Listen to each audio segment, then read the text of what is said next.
Chúa bê lúc lì là sư, lúc công trình và chú kể lúc, ba yếu khi, chính tia xa lì tì cầu ý cho cầu bê, ở trên nền ngọc bao, công trình và chú kể lúc, yếu chú sĩ trong đời Friendship Church, cho kể nền ngọc trò, xuôi khu bọn, nền ngọc bao district Ramitan nhóm bằng co thái tế, rồi nó yếu thay dòng đời trọng mong Việt Nam nhóm trở tới chờ, sẽ đời tôi trọng vô kể vô công trình cho và chú, khu mong Việt Nam lòng trình nữ.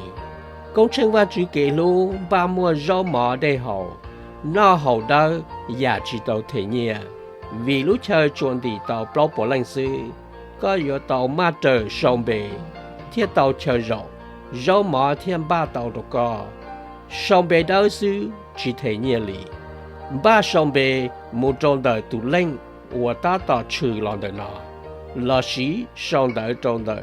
Mong ABC Radio at yahoo.com